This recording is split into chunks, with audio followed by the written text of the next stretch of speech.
Itu satu. Yang kedua, apa lagi amalan-amalan yang tutut? Kita banyak beristighfar, bertaubat kepada Allah Subhanahu Wa Taala. Sebab Ramadan ini adalah pintu maghfirah Allah terbuka dengan seluas-luasnya. Pintu keampunan Allah terbuka dengan seluas-luasnya. Ya, Allah kasih pada kita ni, Allah turunkan Ramadan pada kita.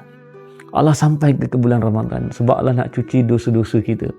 Jadi kita kena banyak istighfar. Sebab tu Nabi ajar kita satu doa, satu doa yang kita kena baca, banyak baca dalam bulan Ramadan. Allahumma innaka afuwun karim tuhibbul afwa fa'fu anni.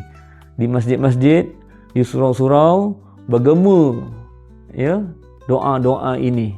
Dalam tarawih kita itu Allahumma innaka afuwun tuhibbul afwa fa'fu anni, ataupun Allahumma innaka afuwun karim tuhibbul afwa fa'fu anna. Bila kita baca beramai, apa namanya?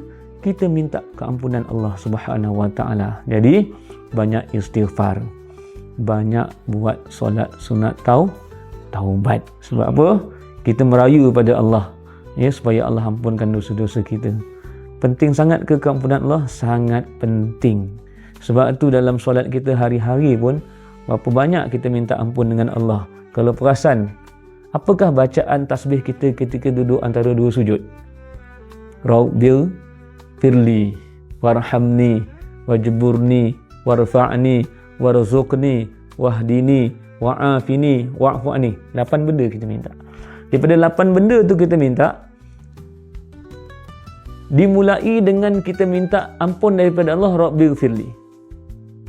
Nanti ditutup wa'fu anni, minta ampun lagi. Ini menunjukkan bahawa keampunan Allah ni satu benda yang cukup besar yang kita kena rayu dengan Allah Subhanahu Wa Taala. Jadi menjawab soalan tadi, jangan lupa kita beristighfar. Jadi bulan Ramadan ni kita pulun sungguh-sungguh minta ampun dengan Allah Subhanahu Wa Taala.